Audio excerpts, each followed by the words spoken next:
श्री देवी महापुराण में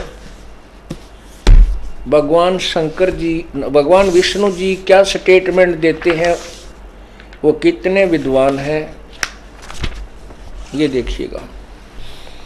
ये है पवित्र श्रीमद् देवी भागवत। ये देखिएगा, श्रीमद् देवी भागवत गीता प्रेस गोरखपुर से प्रकाशित है। अंदर से भी दिखाते हैं आपको। श्रीमद् देवी भागवत, संपादक हनुमान प्रसाद पोदार चिमनलाल गोस्वामी, और ये प्रकाशक आपने देख ही लिया, फिर देख लीजिए। प्रकाशक मुद्रक हैं गीता प्रेस गोरखपुर, गोविंद भवन कार्यालय कोलकाता का संस्थान। और अब देखिए इसके 28 पृष्ठ पे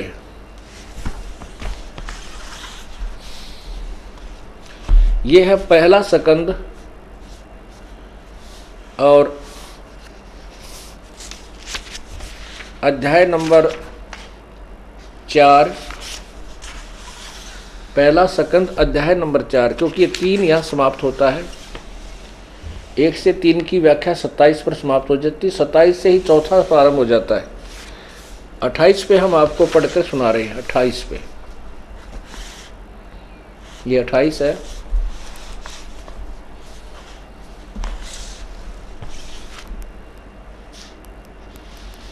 ये 28 है और ये पहला स्कंद। यहाँ क्या लिखा है, नारद जी ने कहा, महाभाग व्यास जी, तुम इस विषय में जो पूछ रहे हो, ठीक यही प्रश्न मेरे पिताजी ने भगवान श्री हरि से किया था। वेदादि देवाधिदेव यानी भगवानों के भगवान, देवताओं के देवता भगवान जगत के स्वामी हैं। लक्ष्मी जी उनकी सेवा में उपस्थित रहती हैं। दिव्य कौस्तुभमणि उनकी शोभा बढ़ाती है। वे शंख चक्र गदा लिए रहते हैं, पीतांबर धारण करते हैं, 4 भुजाएं, वक्षस्थल पर श्रीवत्स चिन्ह चमकता रहता है। वे चराचर जगत के आश्रय दाता हैं, जगत गुरु एवं देवताओं के भी देवता हैं। ऐसे जगत प्रभु भगवान श्री हरि महान तप कर रहे थे, उनकी समाधि लगी थी।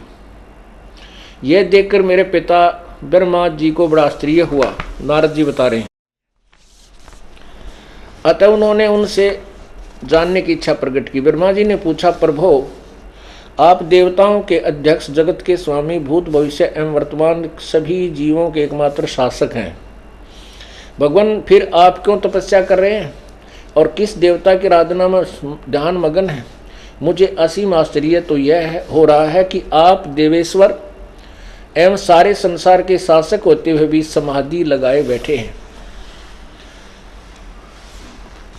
ब्रह्मा जी के विनीत वचन सुनकर भगवान श्री हरि ने कहने लगे, भगवान ब्रह्मन, सावधान होकर सुनो। मैं अपने मन का विचार व्यक्त करता हूँ। देवता, दानव, मानव ये सब यही जानते हैं कि तुम सृष्टि करते हो, मैं पालन करता हूँ और शंकर संहार किया करते हैं। किंतु फिर भी वेद के पारगामी पुरुष अपनी युक्ति से यह सिद्ध करते हैं कि रचने, पालने और संहार करने की यह योग्यता जो हमें मिली है, इसकी अधिष्ठात्री शक्ति देवी है। वे कहते हैं कि संसार की सृष्टि करने के लिए तुम में राजसी शक्ति का संचार हुआ है, मुझे सात्विक शक्ति मिली है और रुद्र में तामसी शक्ति का आविर्भाव हुआ है। उस शक्ति के अभाव में तुम इस संसार की सृष्टि नहीं कर सकते, मैं पालन करने में सफल नहीं हो सकता और रुद्र से संहार कार्य होना भी संभव नहीं है। ब्रह्मा जी, हम सभी उस शक्ति के सहारे ही अपने कार्य में सदा सफल होते आए हैं। सुवर्त, प्रत्यक्ष और परोक्ष दोनों ही उदाहरण मैं तुम्हारे सामने रखता हूँ। सुनो, यह निश्चित बात है कि उस शक्ति के अधीन होकर ही मैं प्रलय काल में इस शेष नाग की सैया पर सोता और सृष्टि संहार करने के अवसर पर आते ही जाग जाता हूँ। मैं सदा तप करने में लगा रहता हूँ। उस शक्ति के शासन से कभी मुक्त नहीं रहता। कभी अवसर मिला तो लक्ष्मी के साथ सुख पूर्वक समय बिताने का सौभाग्य प्राप्त होता है। मैं कभी तो दानों के साथ युद्ध करता हूँ। अखिल जगत को भय पहुँचाने वाले दैत्यों के विकराल शरीरों को शांत करना मेरा परम कर्तव्य है। अब देखना 29 पृष्ठ पे क्या कह रहे हैं, ये आप पढ़ रहे हो।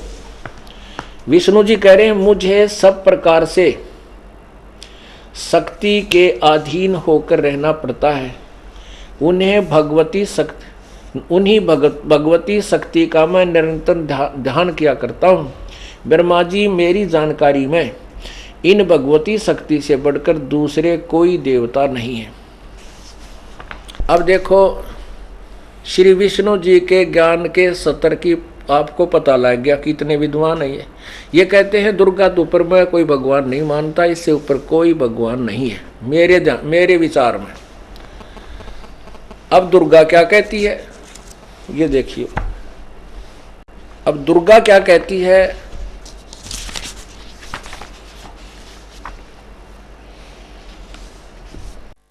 अभी आपने भगवान श्री हरि यानी भगवान विष्णु जी की जो जानकारी प्राप्त की, वो कहते हैं कि मेरे सोच में, मेरे ज्ञान में, मेरे जो नॉलेज है उसमें दुर्गा से ऊपर कोई परमात्मा नहीं है। और दुर्गा क्या कहती है कि तुम दोनों मेरा और उस ब्रह्म का ध्यान करो।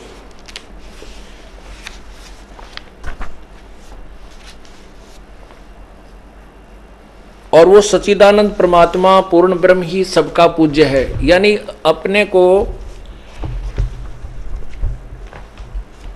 अपने से ऊपर अन्य भगवान यानी पूर्ण परमात्मा की भक्ति की तरफ वो संकेत करती है।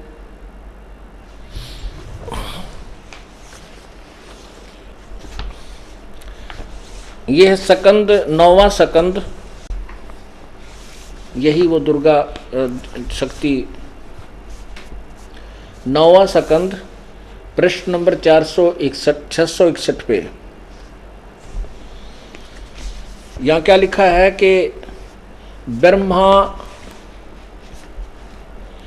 ब्रह्मा विष्णु और शिव और ऋषि आदि सभी सच्चिदानंद ब्रह्म में प्रवेश कर जाते हैं। जब सब ब्रह्मांडों की जो है ना विनाश होता है, उस ब्रह्म में ही प्रकृति भी लीन हो जाती है। प्रकृति पुरुष एक ही हो जाते हैं मुने। अब देखना, ब्रह्मा विष्णु शिव और ऋषि आदि सभी सच्चिदानंद ब्रह्म में प्रवेश कर जाते हैं। और उस तत्ब्रह्म में, जैसे आपको गीता जी अध्याय नंबर 7 के मंत्र नंबर 29 में विवरण सुना कि गीता ज्ञानदाता कहता है कि उस तत्ब्रह्म को जानकर सर्व अखिल जो है ज्ञान को, तत्व ज्ञान को समझकर उसके पश्चात साधक केवल जन्म मरण से ही छुटकारा पाने की चेष्टा करता है। गीता जी अध्याय नंबर 8 के मंत्र नंबर 1 में अर्जुन ने पूछा, भगवान किम तत्ब्रह्म, वो तत्ब्रह्म है कौन, वह ब्रह्म कौन है। 8वें अध्याय के 3रे श्लोक में भगवान गीता ज्ञानदाता ने उत्तर दिया कि वो परम अक्षर ब्रह्म है। वो तत्ब्रह्म, वो पूर्ण ब्रह्म है, परम अक्षर ब्रह्म है। उसी के विषय में आप देखिएगा, ब्रह्मा विष्णु शिव और ऋषि आदि सभी सच्चिदानंद ब्रह्म में प्रवेश कर जाते हैं। उस ब्रह्म में ही प्रकृति भी लीन हो जाती है, दुर्गा भी। प्रकृति और पुरुष एक हो जाते हैं। या देखिए, संपूर्ण ब्रह्मांडों के जो एकमात्र ईश्वर हैं उन्हें परमात्मा कहा जाता है। उनका विग्रह सत्य चित्त और आनंद में है। ब्रह्मा, प्रभृति देवता, महाविराट और स्वल्प विराट सभी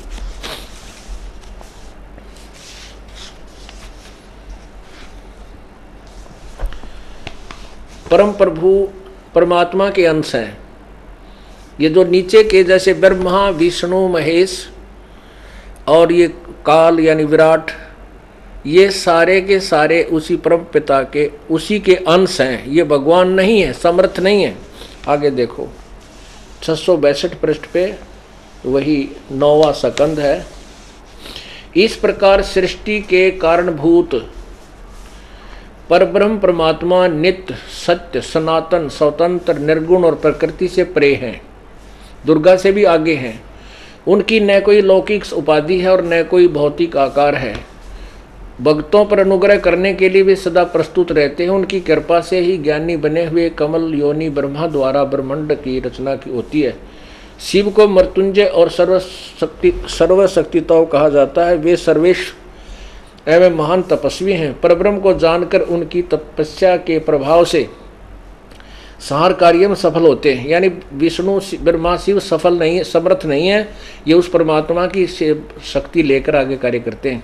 उन परब्रह्म के प्रति श्रद्धा रखने तथा उनकी सेवा करने के प्रभाव से ही जगत पालक भगवान विष्णु महान विभूति से संपन्न सर्वज्ञानी सर्वदर्शी सर्वव्यापी सबके रक्षक संपूर्ण शक्ति प्रदान करने में समर्थ तथा सर्वेश्वर हुए। प्रकृति को सर्वशक्ति रूपणी महामाया और सर्वेश्वरी भी कहते हैं। इसका क्या अर्थ हुआ? इसे ये सिद्ध हो गया कि न तो ब्रह्मा समर्थ है, न विष्णु समर्थ है, न शिव जी समर्थ है, और इस ब्रह्मा विष्णु महेश से ऊपर और शक्ति है, इस दुर्गा से भी ऊपर और शक्ति है। दुर्गा अपने ही वचनों में कहती है कि उस परमात्मा की भक्ति करनी चाहिए जो सर्वेश्वर सबका ज्ञानदाता सबका मालिक है। ये है 7वां स्कंद। वही देखिएगा श्रीमद् देवी भागवत, ये 7वां स्कंद और 562 से फिर सुनाते हैं आपको।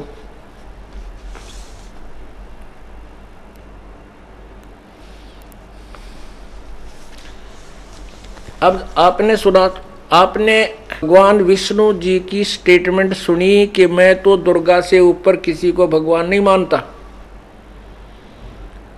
अब दुर्गा क्या कह रही है वो सुनो, पढ़िए स्वयं अपनी आंखों से। देवी द्वारा हिमालय को ज्ञान उपदेश, या खुद देवी कह रही है। श्री देवी जी कहने लगी, पर्वतराज इस प्रकार योग युक्त होकर मुझ ब्रह्म स्वरूप देवी का ध्यान करे।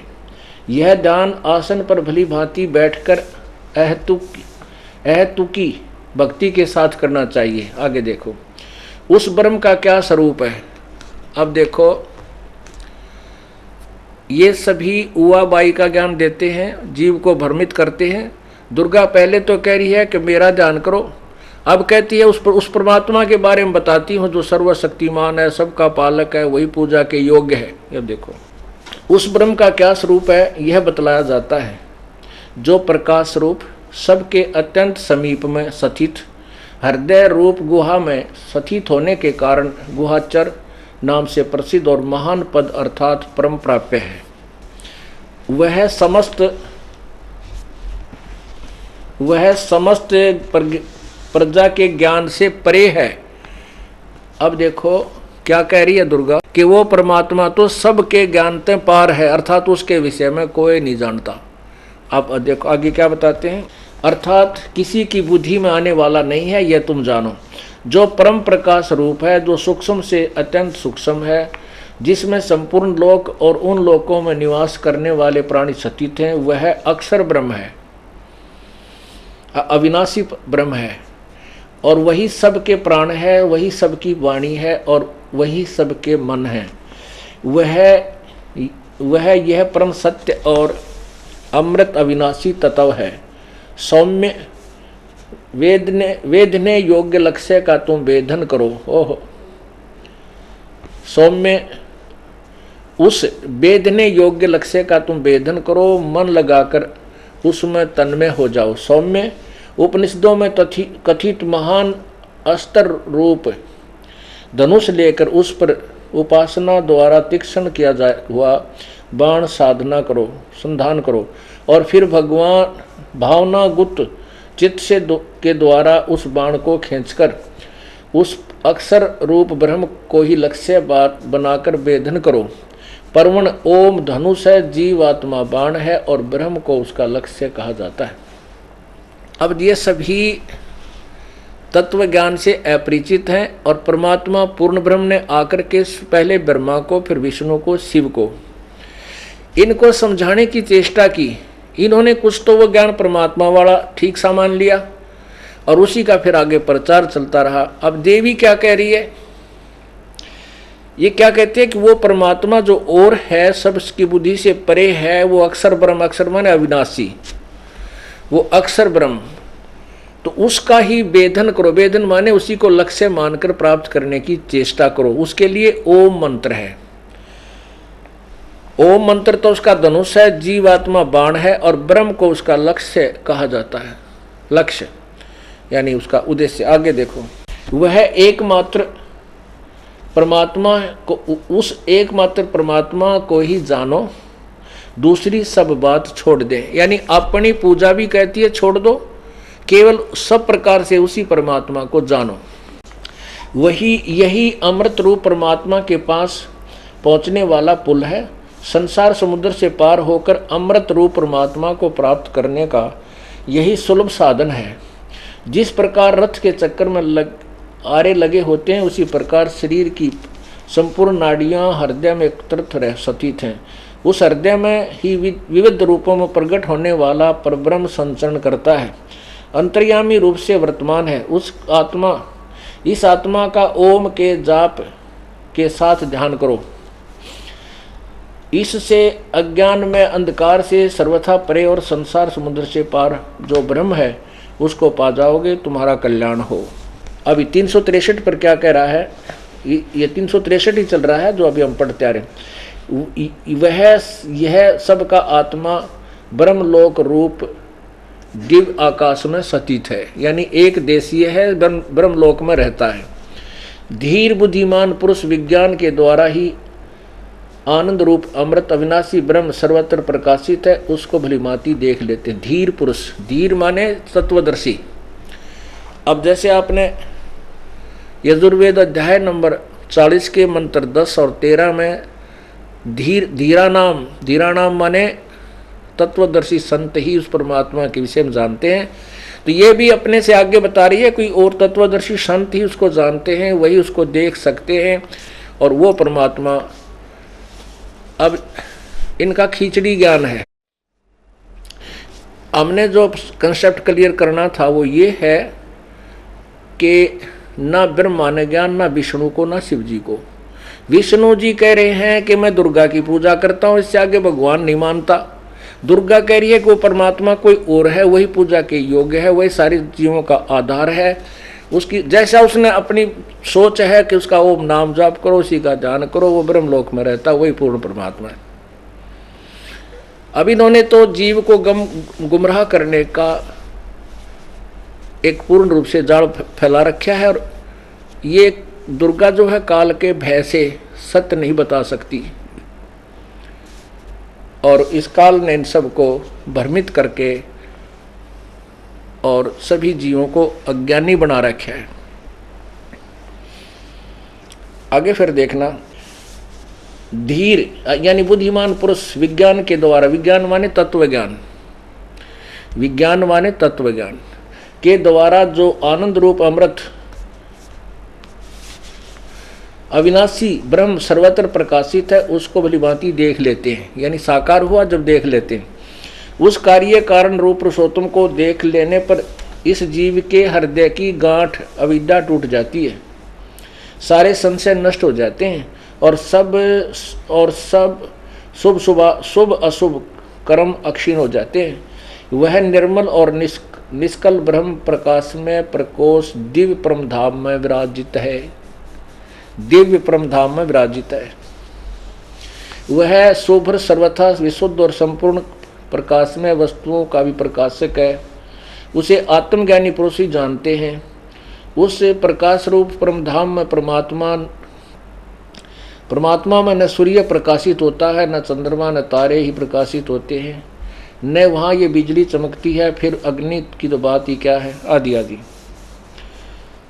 उसको प्रकाशित होने पर किसी के प्रकाश से सब प्रकाशित हो, उसी के प्रकाश से सब प्रकाशित होते हैं, उसके प्रकाश से संपूर्ण जगत प्रकाशित है। अब पुण्यात्माओं, ये स्पष्ट हो गया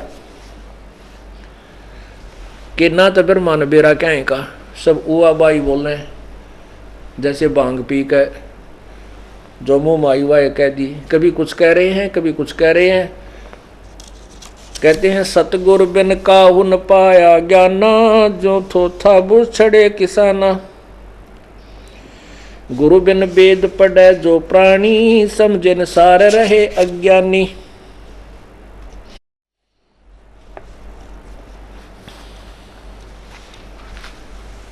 अब गुरु कौन है? तत्वदर्शी संत को गुरु कहते हैं, सतगुरु। वैसे तो गुरु शब्द बहुत है। गुरु का अर्थ होता है ज्ञान प्रदान करने वाला, अंधेरे से उजाले की ओर ले जाने वाला, टीचर। लेकिन सतगुरु इसलिए कहना पड़ा क्योंकि झूठे गुरु गणे हो गए, इसलिए सच्चा गुरु कहना पड़ा, बोलना पड़ा। यही पवित्र सदग्रंथ हैं। इनको चारों वेदों को, पवित्र गीता जी को, पवित्र चारों वेदों को और पवित्र 18 पुराणों को लिपिबद्ध किए लगभग 5500 वर्ष हो गए। और आज तक हिंदू समाज जो इनके विषय में अपना दावा करता है, हिंदू समाज, पवित्र हिंदू धर्म के अनुयायियों को अपने सदग्रंथों का कै ख का ज्ञान नहीं है। ये दास इसीलिए चिंतित हुआ कि हे भगवान, हमारे सदग्रंथ क्या बता रहे हैं, और ये लोक वेद दंत कथा सुनाने वाले मैं ऋषि पाकरे, ये तत्वदर्शी संत कवावें और गुरु बने बैठे जगत गुरु लिखवावें, इन्हें तो बट्ठा बैठा दिया। अब सभी समाज शिक्षित है, छोटे से लेकर बड़े तक, बहन बेटी भाई बुजुर्ग सभी अक्षर ज्ञान युक्त है। और सदग्रंथ हमारे पास है, अनुवाद इन्होंने करी रखा है और कितने ने गोल मोड़ कर रखा है, वो हमारे तत्वदर्शी तत्व ज्ञान से वो स्पष्ट हो जाता है। उसके आधार से हम फिर दोबारा इसका अनुवाद करते हैं तो वो यथार्थ हो जाता है। हमारे सदग्रंथ मूल संस्कृत में है, वो मूल ज्ञान सही है। अनुवादकर्ताओं ने थोड़ा बहुत खिचड़ा मिला दिया इसमें, उसको हम साफ कर लेते हैं अपने तत्व ज्ञान से तुलना करके। अब प्रसंग चल रहा है कि जब से ये आत्मा परमात्मा से बिछुड़ी है, उसी दिन से उसकी टोम या फेर लगी, क्योंकि जो सुख ये सतलोक में देख चुकी है वो यहाँ नहीं मिल रहा इसको। ना स्वर्ग में मिला, ना महास्वर्ग में मिला, ना पुत्रों में मिला, ना पुत्री में मिला, ना संपत्ति में मिला, ना कार में, ना कोठी, ना फैक्ट्री में, कितना सुख नाम की चीज नहीं, ना राज्य में मिला। स्वर्ग का राजा भी बन गया तो भी सुखी नहीं, क्योंकि वो सुख तो सतलोक के अंदर है जहां हम रहा करते थे। और हम अपनी नालायकी के कारण, अपनी अज्ञानता मूर्खता के कारण हम इस काल के जाल में फंस गए। पुण्यात्माओं, आपका सौभाग्य है कि आपको इस समय में जन्म मिला। इसके विषय में आपको एक बहुत ही उत्तम उदाहरण देता है दास। गुजरात के अंदर एक भुरंज शहर है और उसमें एक स्थान है,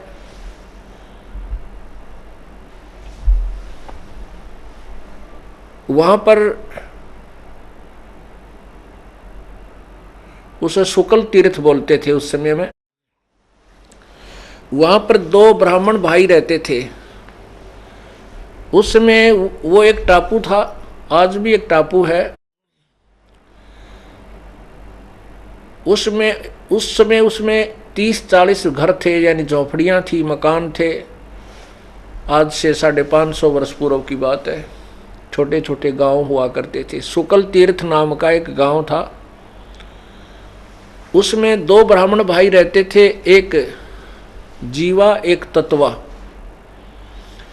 उसको दत्ता भी बोलते हैं, जीवा दत्ता तत्वा।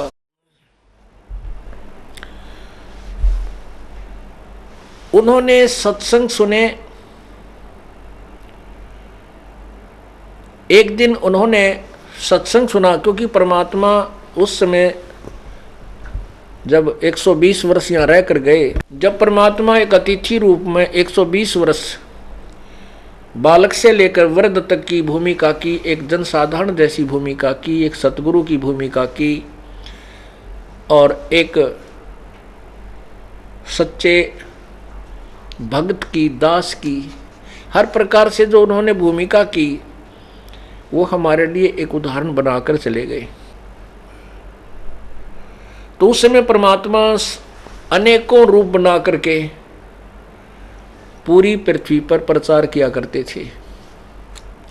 वर्तमान में तो मीडिया बन गया, वर्तमान में तो आजकल ये टीवी चैनल चल पड़े, एक ही वक्ता और करोड़ों स्थानों पर टीवी के माध्यम से सत्संग सुना सकता है। उस समय परमात्मा ऐसे ही अपने सैकड़ों रूप बनाकर जगह जगह सत्संग किया करते थे।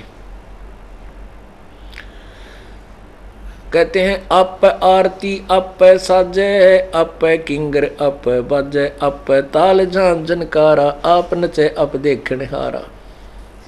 परमात्मा अपने कामना आप सभी आप करता है।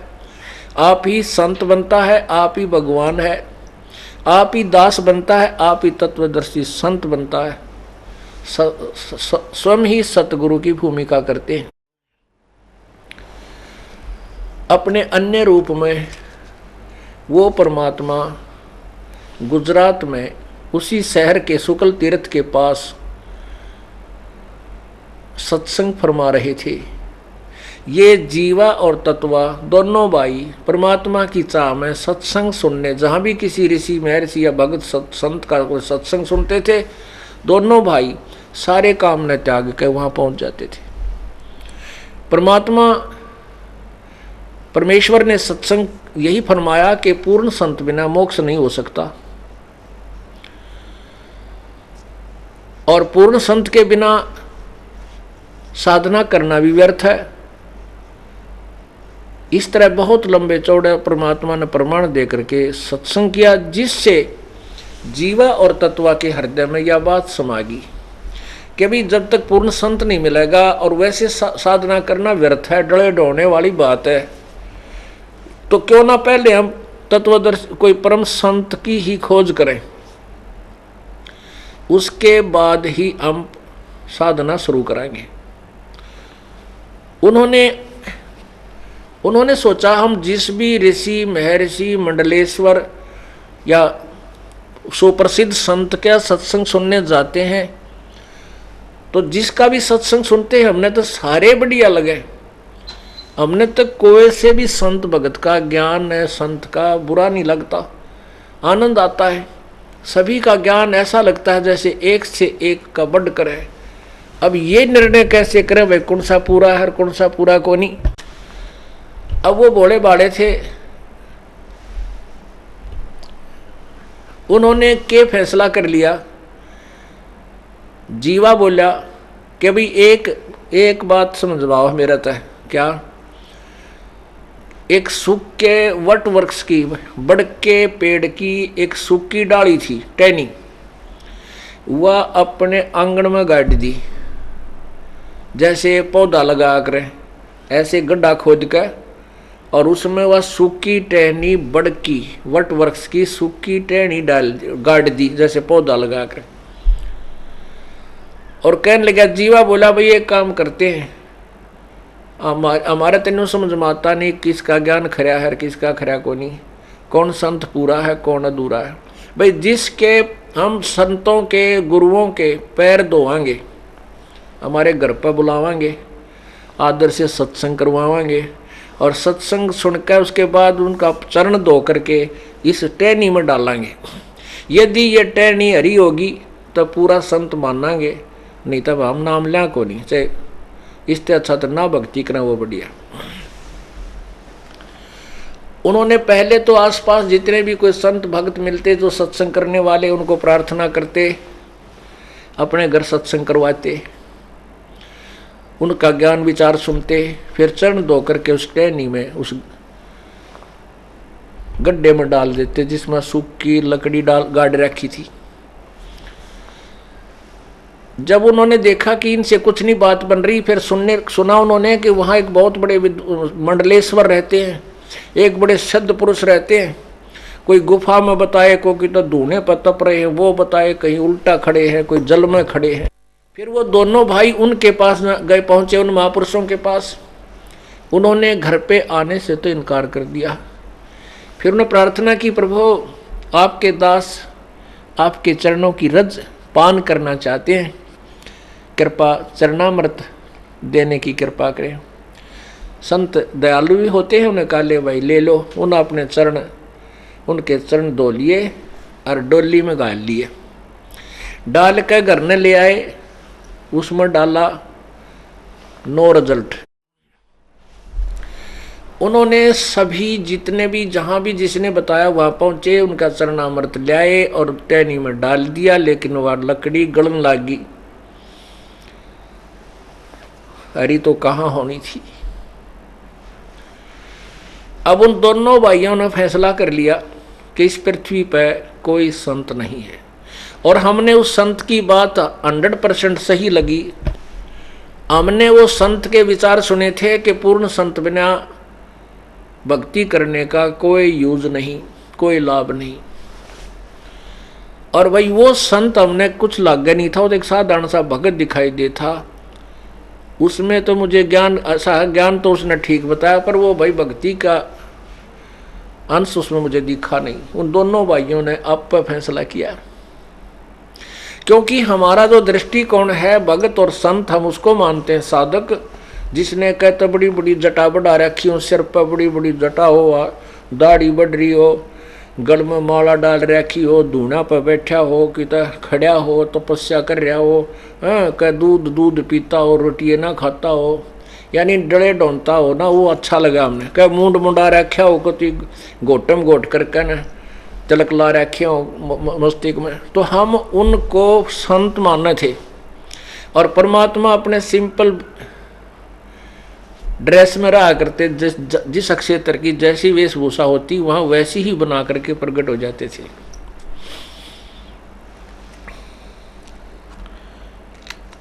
तो फिर उन्होंने वो परमात्मा को पहचान नहीं सके।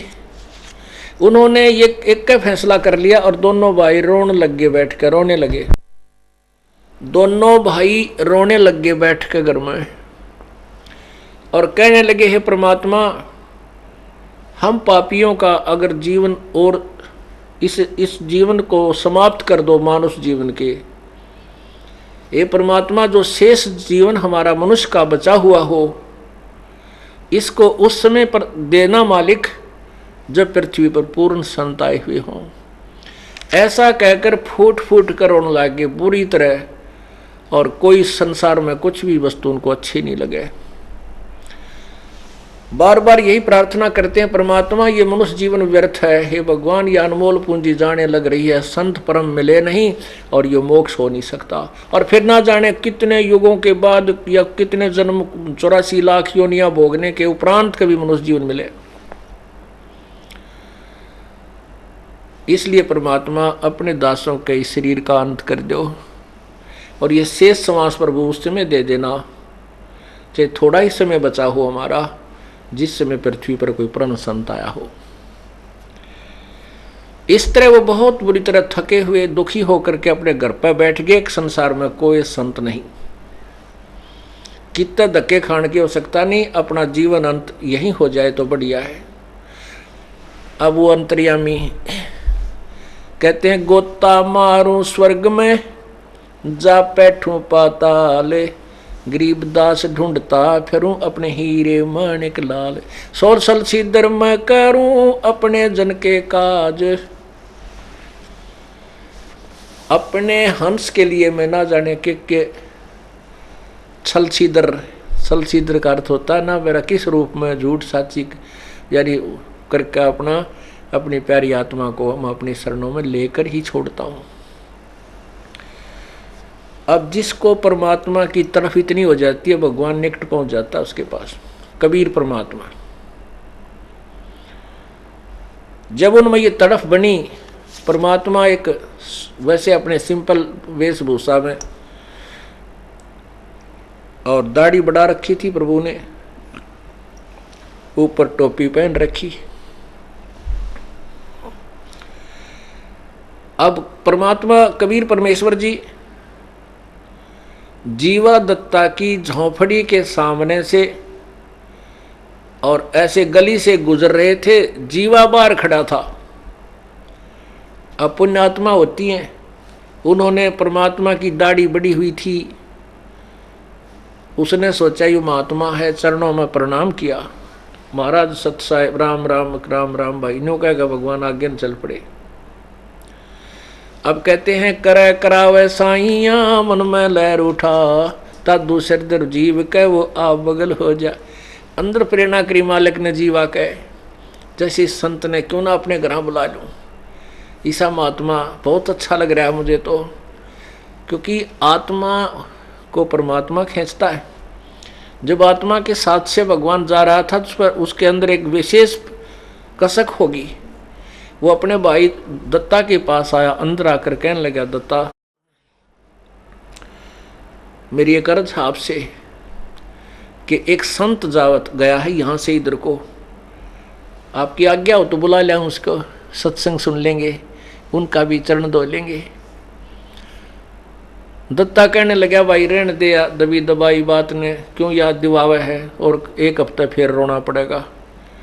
अब रहने दे, कोई संत है नहीं, ऐसे मंडलेश्वर हमने देख लिए, ये गलिया में फिरने वाला संत बता, ये काहे का संत मिलेगा। अब जीवा ने फिर प्रार्थना की कि परमात्मा अंदर प्रेरणा कर रहे थे, निकट आ बैठे। जीवा ने फिर प्रार्थना की, भाई वैसे तो आपकी इच्छा जैसे कहोगे वैसे कर लेंगे, पर मेरी आत्मा नो कहे एक बार इस संत ने और बुला के देख ले। अब तत्वा ने सोचा, भाई क्यों भाई की आत्मा दुखी करी, जब इतनी आत्मा से कह रहा है। कहने लगा, भाई ठीक है बुला ले, तेरी मन मान रहा है, तेरी आत्मा मान रही है, कोई बात ना, कुरा चालता भगत होगा तब भी बैठ जाएगा, 2 रोटी खा जाएगा। इतने में परमात्मा फिर वापस आ गए, जैसे किसी का घर भूल गया और ढूंढने की इसी दृष्टिकोण से घूम रहे। वापस आए तो चरणों में गिर के कहने लगे, भगवान हे महात्मा जी, आपके दास की झोंपड़ी है, एक बार पदार्पण कीजिए। परमात्मा आए, इससे काम थे, चल भाई। अंदर पहुंच गए, एक बैठना यानी मुड्डा बिछा दिया, दोनों भाई बैठ गए। अब उन दोनों के मन में यूं था कि पहले चरण धोवांगे, ट्रेनी में डालांगे, 5-6 बात कराएंगे। इस टाइम वो लिया एक तसड़ा सा ठाके परात, जैसे रोटी गूंदन की हो है, आटा बनाने का पात्र है, परात या तसला जो भी उनके पास था, लिया करके चरण धोए। वो दत्ता कहने लगा, जीवा संतों के चरणामृत को भाई कितने गली में मत फेंकना, गमले में डाल दिए, वहाँ उनका संकेत था पहले से। अब जीवा ले जा करके आंगन में दूसरी तरफ वो ऐसे चरणामृत उस गड्ढे में डाला था जिसमें सूखी टहनी खड़ी थी वट वृक्ष की। वो डालते डालते ही वो हरी होगी, कोपल फूट आई। जीवा ने वहीं पटक दी प्रांत और आवाज लगाई, रे बाजा दत्ता, बाजा दत्ता। भाग के आ। क्या हो गया? वो दत्ता भाग गया, आया, कहने लगा, देख भगवान है तो कति से मोटे मोटे पत्ते, कति कच्चे वट वृक्ष जैसे नया पौधा हो गया करे। बोलो सतगुरुदेव, बोलो बंदी छोड़ कबीर साहेब जय। सत साहेब। दोनों भाइया ना आके एक एक पैर पकड़ दिया और ऐसे रोए जैसे बालक के माँ और बाप दोनों मर जाएं। और फिर वो टक्कर मार मार कर रोया करें, सबकी बंध जाती है। दोनों पैर पकड़ के एक एक और रोवे बुरी तरह, बहुत बुरी तरह रो रहे हैं। भगवान ये परमात्मा आप कहाँ थे, आप पहले क्यों नहीं आए मेरे मालिक, हम तो बहुत दुखी हो लिए। हमने तो ये सोच लिया था पृथ्वी पर कोई संत नहीं, ये परमात्मा हम तो न्यों सोचा थे मर जा तो बढ़िया, मृत्यु हो जा अच्छा, और कभी फिर जन्म दे भगवान इस मनुष्य जीवन को शेष, जब कभी पृथ्वी पर कोई परम संत आए हो। परमात्मा बोले बेटा आ तो मैं पहले भी जाता, पर तुम्हारा धर्म कर्म बिगड़ जाता। क्यों बिगड़ जाता?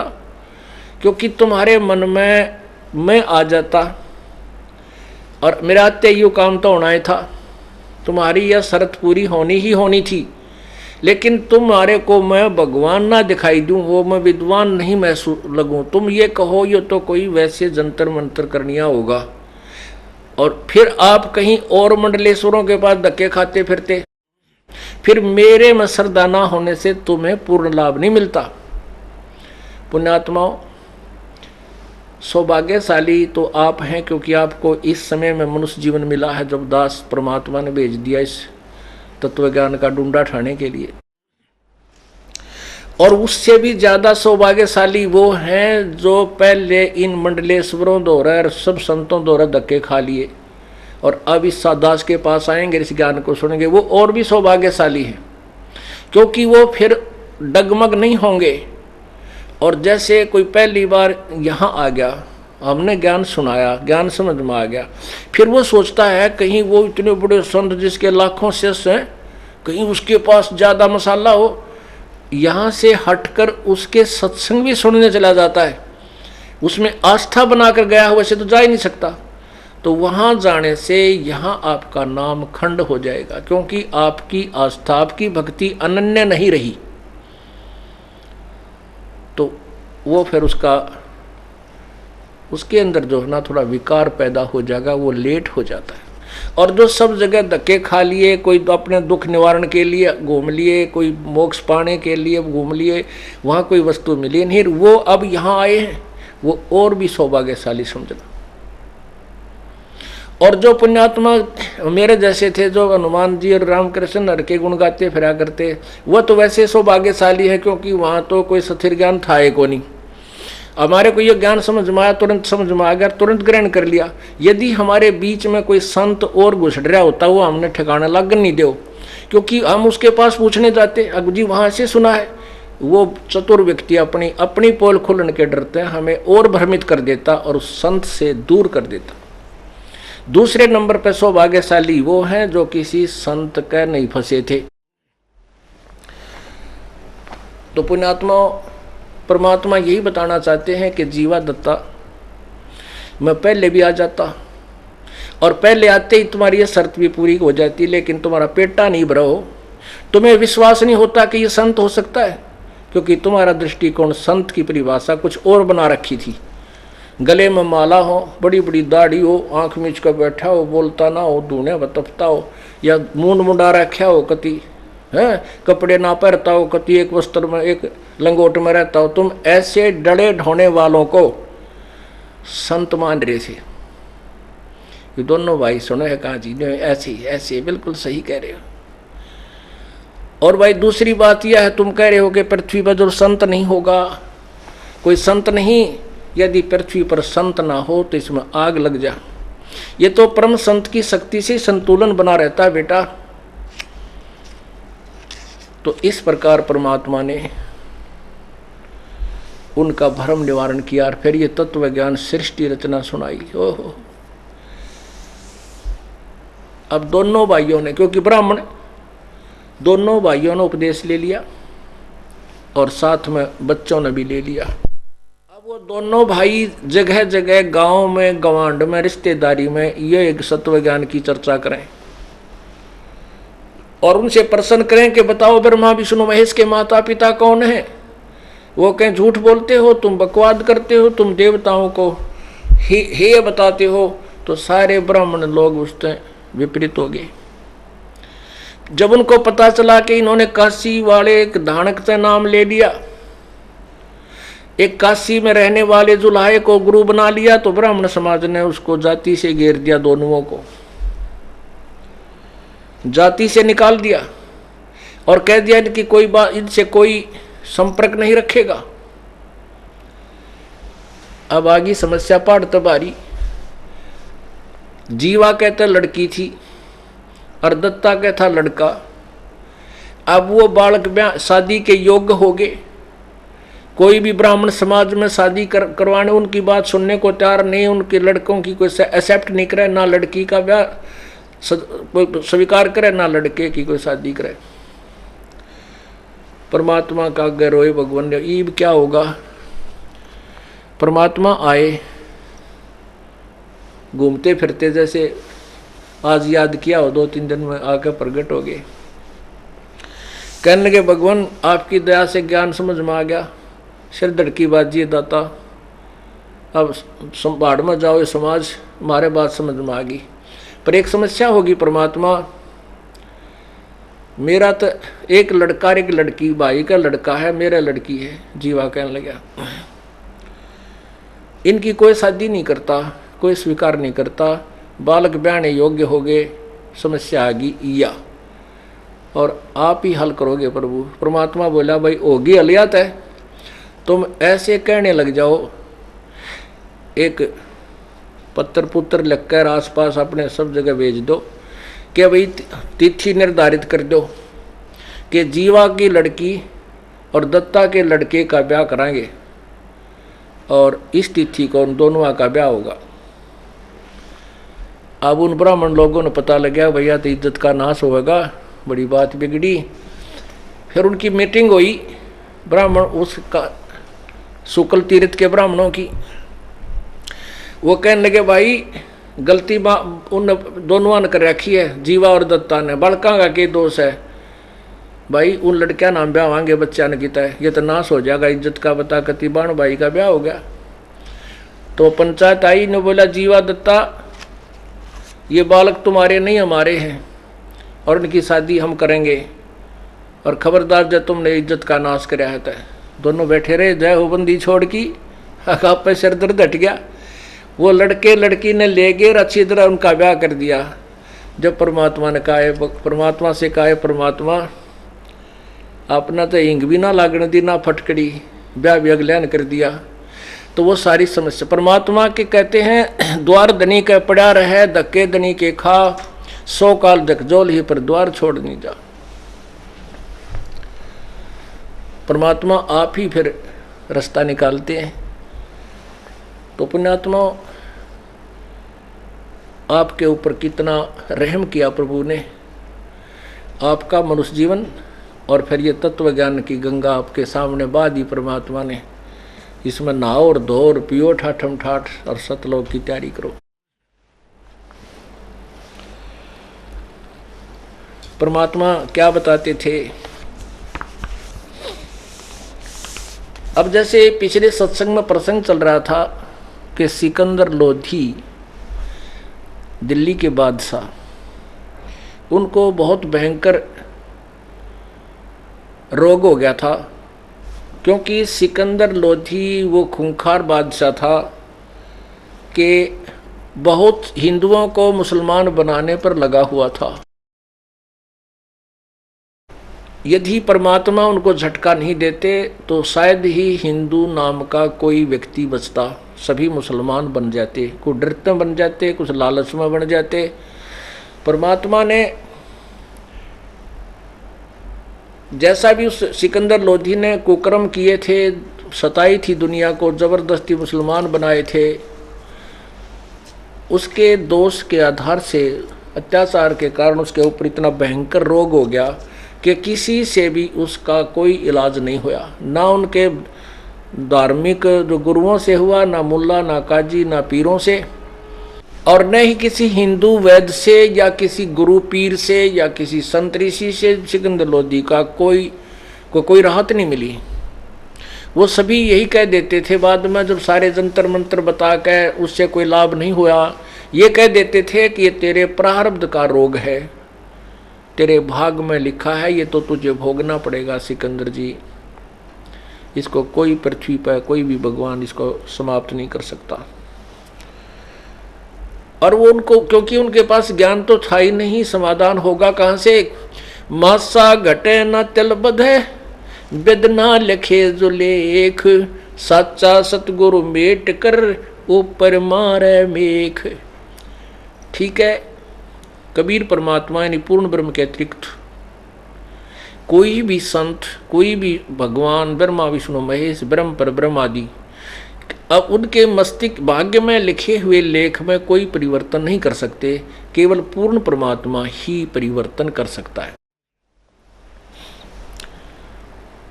अब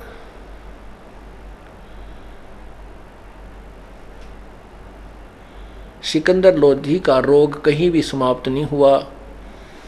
आपको पीछे सुनाया था कि कबीर परमात्मा के सप्रस मात्रतः सिर पे हाथ रखने मात्र से उसका रोग ऐसा हो गया, इतना स्वस्थ हो गया वो कि जैसे बीमारी थी ही नहीं।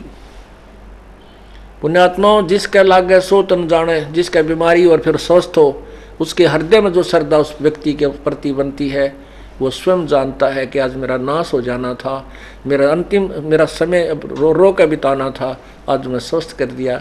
तो उसके प्रति जो उसकी आस्था और श्रद्धा और भाव और प्रेम बनता है, वो एक भिन्न होता है, सबसे भिन्न होता है। फिर परमात्मा ने, कबीर परमेश्वर ने उस सिकंदर लोधी के सामने एक और अनहोनी की। सिकंदर लोधी ने स्वामी रामानंद जी, महर्षि रामानंद जी की गर्दन काट दी थी और परमात्मा ने उसके सामने जीवित करके खड़ा कर दिया था, जीवित कर दिए थे। सिकंदर लोधी के साथ बनारस में, यानी दिल्ली से गए थे वो, उसके साथ उनका एक धार्मिक पीर शेख तकी भी साथ था। लेकिन शेख तकी स्वामी रामानंद जी के आश्रम में नहीं गया था, वो रेस्ट हाउस में ही रह गया था, ये कह करके कि मैं उन काफिरों के आश्रमों में नहीं जाता। सिकंदर आप जाइए।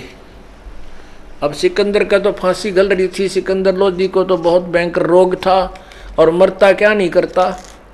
वो चला गया, ठीक है पीर जी आप विश्राम करो, मैं परमात्मा कबीर जी से आशीर्वाद प्राप्त करने जा रहा हूं।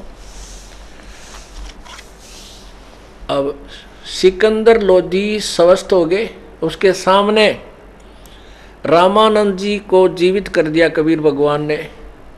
रामानंद जी के जब उन्होंने कत्ल किया, उनका गर्दन काटी सिकंदर लोधी ने रामानंद जी की, तो उनके शरीर से दो धारा निकली थी, एक खून की एक दूध की।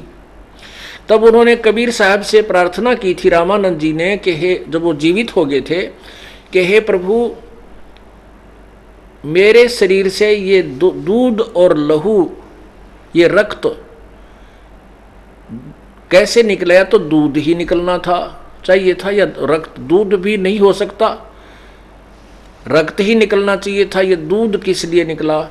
तब परमात्मा ने कहा था कि एक अच्छे सुयोग्य शिष्य की भूमिका, एक दास की भूमिका भी परमात्मा स्वयं ही करके दिखाने हमें आए थे कि ऐसे अपने गुरु के सामने ऐसी भाषा का प्रयोग करना चाहिए।